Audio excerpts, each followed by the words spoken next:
Here in the studio, we've got talkSPORT cricket commentator Neil Manthorp. How are you, Manners? I'm good, thanks. Enjoyed my extra day off. I bet you did. I mean, even though you're like, oh, that was a nightmare, bet you kind of enjoyed it. Yeah, well, you know, England's performance has been a lot better than many people thought that it would be, and it's been a more competitive series than it was certainly 3 years ago. You know, we had 2.5 day test matches. We've gone right to the end of the fourth day every time, and I think that, to be honest, England have made mistakes, and it's easy to concentrate on those mistakes rather than focus on all the good things that they've done. And there have been a lot of good things, and India have acknowledged that, you know, they've been really tested. Do you know what the big thing is, right, of neutral? I like my cricket, but obviously I don't follow it.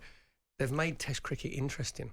People are actually talking about whether it's Bazball, whether it's two young spinners are doing brilliantly, or they're playing the wrong shots, or Joe Root's playing a reverse scoop. People are talking... Just normal sports people were talking about cricket. Yep. Yeah, and some fans have been offended by the talk of we're not results driven. You know, fans are saying, well, we are, and we'd like you to win, please. It's all very well playing fancy cricket, but I think that's misleading. You know, they are focusing on a brand of cricket which takes away the pressure of trying to win. You know, it's not like you go out there for 90 minutes. You go out there potentially for 5 days, and it's like starting a marathon. If you focus on the finishing line, then you're going to forget to put one foot in front of the other for 42 kilometres or 26 miles. The fifth and final test gets underway next Thursday. Of course, it's live for you here on talkSPORT. What do you want to see from England? Would you like to see a change up of Bazball or stick with what you're doing? They're committed, and I, you know, as Perry says, people are talking about Test cricket. They want to watch Test cricket. They want to watch this team, and I'd like to see them. It's picking your moments. I mean, that's the key, isn't it? When you play that reverse ramp, Joe Root's play. As I said before, I said a couple of days ago, he averaged 70 playing that shot. He was only out to it once. He'd scored 70 runs, and he practices it. You know, it's a shot that he practices a lot in the nets.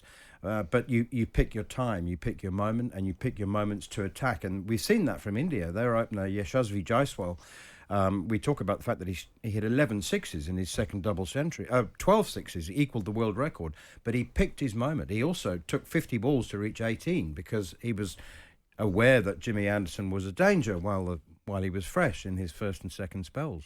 So, sorry, the two young spinners, you talk about like the culture, like Bazball, people think it's just how you play. It's the culture around the whole cricket squad where these young players are coming in and they're backed to play with no fear. Yeah. So you've got Shoaib Bashir and Tom Hartley who've done brilliant.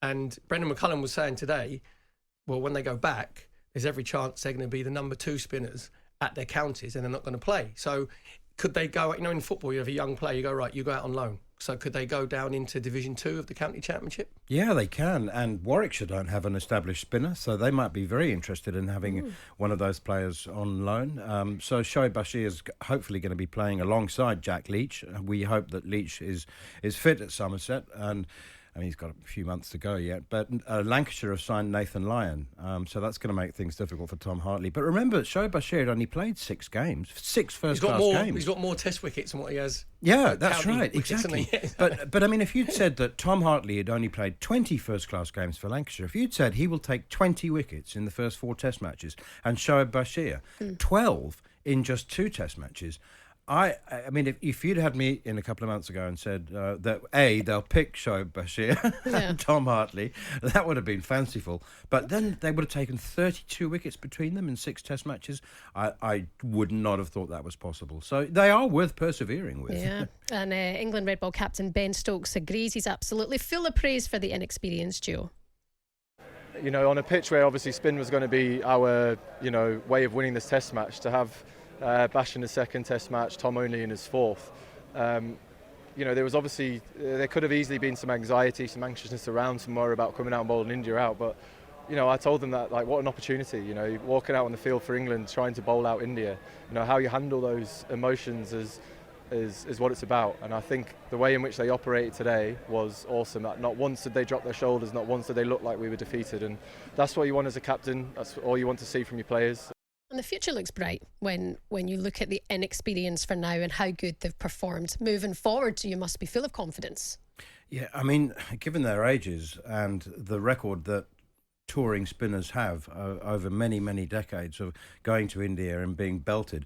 So taking 32 wickets. The other thing is Ben Stokes' captaincy has been really out of the box, really unusual, and the Indian batsmen have all commented on that as well.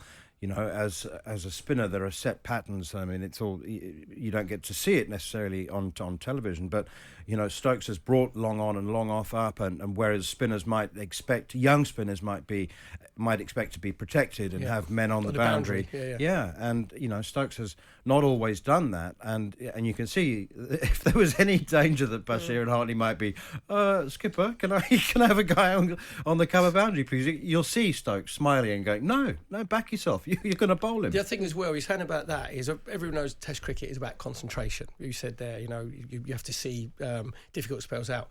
If you can just take 7 minutes of concentration off of the two batsmen, even if they're looking at fielders and where they're going, you've made it easy for the spinners, aren't you? Because they're not just concentrating where he's going to pitch it. Is it going to be an off break? Is it going to come into his leg? So they're looking around thinking, right, so it discombobulates them completely. It's a game of strategy. That's exactly right. And the batsmen are always thinking, or the batters are always thinking, what is he trying to do? Why has he brought that fielder in? Why has he dropped that? Why is he standing there?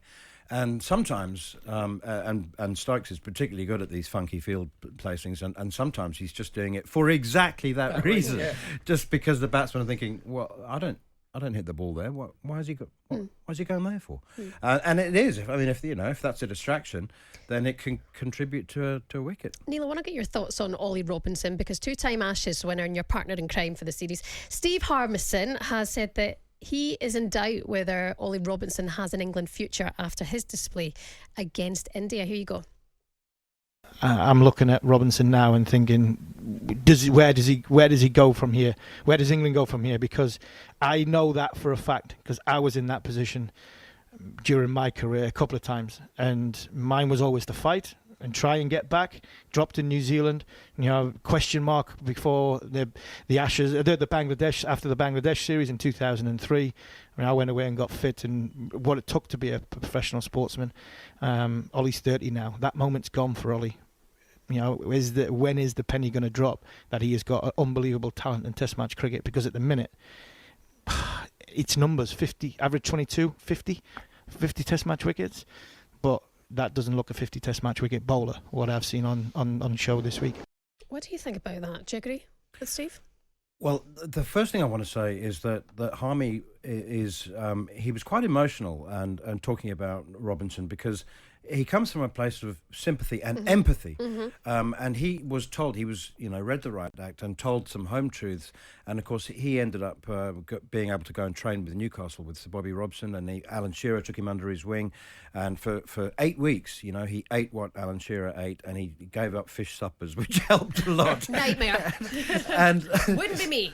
No, well, you see, so it may sound like he's having a go, but he wants it for him. He wants it for him. He wants to know.